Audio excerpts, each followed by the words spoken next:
Once upon a time, there was a king who had a palace surrounded by a large garden. Despite having many gardeners and good soil, the garden never produced flowers, fruits, or even grass. The king was very upset about this. One day, a wise old man told him, "Your gardeners don't know what they're doing. Their fathers were cobblers and carpenters, so how could they know how to garden?" The king agreed and asked what he should do. The old man advised, "You need to find a gardener whose father and grandfather were gardeners. That's the only way your garden will flourish." So the king sent messengers throughout the land to find such a gardener. After 40 days, they finally found one. When the messengers approached the gardener, he said, "How can I serve the king? I'm just a poor man." The messengers reassured him, "Don't worry, we'll give you new clothes and pay off any debts you owe." Convinced, the gardener agreed and brought his wife and son to the king's palace. The king was pleased and gave him charge of the garden. In no time, the garden was thriving with flowers and fruits, and the king rewarded the gardener generously. The gardener's son, Jack, was a handsome young man with excellent manners. Every day, he brought the best fruits and flowers to the king and to his daughter, Princess Sarah. The princess, who had just turned 16, was very beautiful, and the king started thinking about her marriage. One day he told her, "It's time for you to marry, and I've decided you will wed the Prime Minister's son." But Princess Sarah refused, saying, "I don't want to marry him. I love Jack, the gardener's son."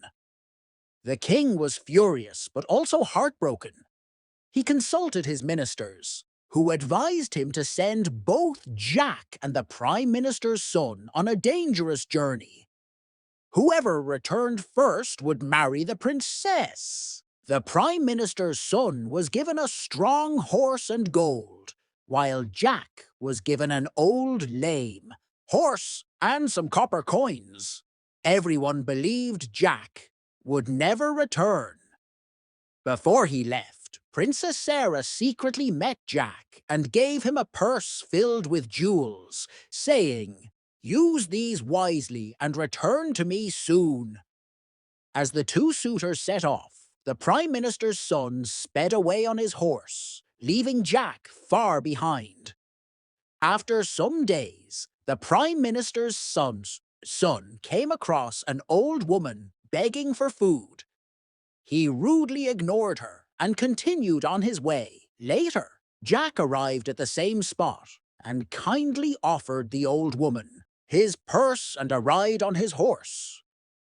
Together, they traveled to a nearby city. The next day, Jack heard that the king of that city was very ill and promised a great reward to anyone who could cure him.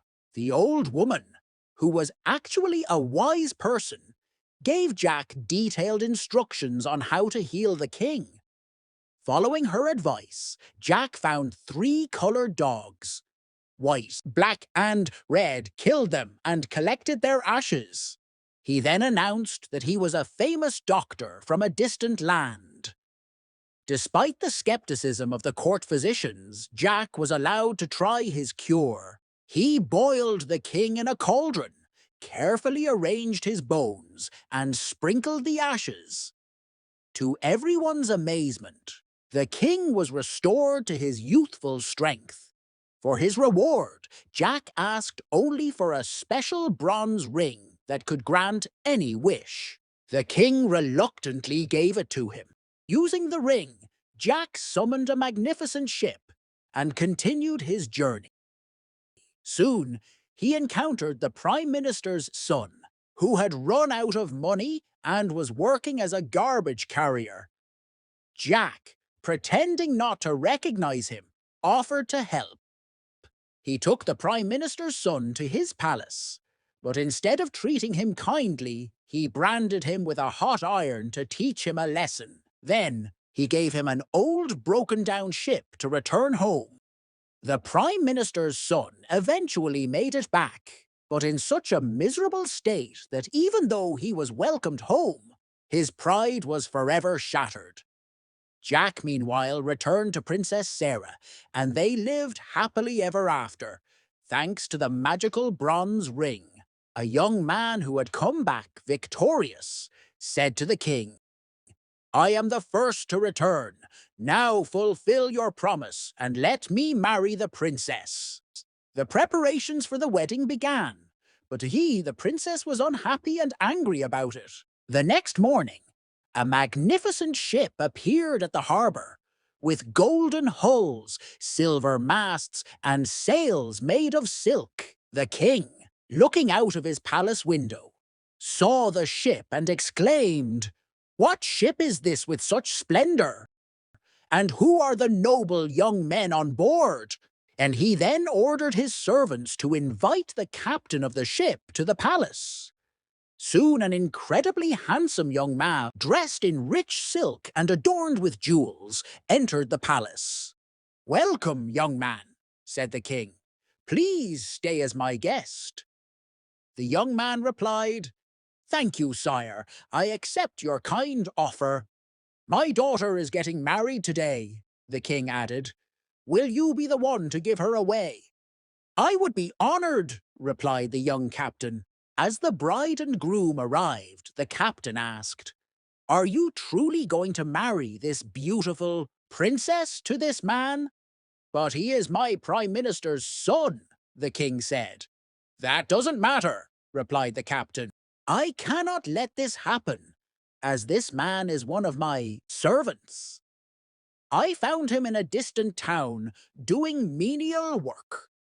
I took pity on him and hired him as a servant." The minister's son denied this, but the captain insisted. He asked the king to check for the mark of his ring on the man's back. The minister's son, in fear of humiliation, admitted the truth. The captain then revealed, "Do you not recognize me? I am the gardener's son, whom the princess has always loved." The princess smiled and said, "Yes, it is true, and I wish to marry him." The king was pleased and declared, "Then you shall marry my daughter today." The wedding took place, and the gardener's son and the princess lived happily. But soon the young captain had to take a long voyage. He said goodbye to his wife and left. Meanwhile, an old sorcerer who lived in the outskirts of the city learned of the magic bronze ring that had helped the gardener's son. He devised a plan to steal it, catching some small, colorful fish. The sorcerer went near the princess's window and called out, "Who wants to buy these beautiful fish?" The princess sent her servant to ask what he wanted in return. "I only want a bronze ring," said the sorcerer. The servant found the ring under a cushion, as the sorcerer had said, and gave it to him. As soon as the sorcerer got the ring, he commanded it, "Turn the captain's golden ship into black wood, the sailors into hideous creatures, and fill the ship with black cats." The bronze ring obeyed, and the captain soon found himself in a miserable state. He knew someone had stolen his ring and feared that his wife might also be taken. He wandered from island to island in his ruined ship, filled with black cats, until he reached a land ruled by mice. The mice, fearing the hungry cats, begged the captain to leave. The captain agreed, but said, "I will only leave if you bring me back the bronze ring." The mice held a council, but none knew where the ring was. Finally, 3 mice arrived from afar. They told the Queen Mouse that the sorcerer kept the ring in his pocket by day and in his mouth at night. The 3 mice set out to retrieve the ring. They waited until the sorcerer fell asleep, then dipped their tails in oil and pepper and held them under his nose. When he sneezed, the ring flew out of his mouth, and one mouse grabbed it. The mice set sail, but soon began to argue over who deserved credit for retrieving the ring. In their quarrel, the ring fell into the sea. They were devastated, but later one mouse found the ring inside a dead fish. With the ring recovered, they returned it to the captain. He commanded the ring to restore his ship, and it became golden once again. The captain sailed back to the palace and reunited with his wife. The next day, the sorcerer was captured, tied to a mule, and dragged through the streets until he was broken into pieces. And the captain and the princess lived happily ever after.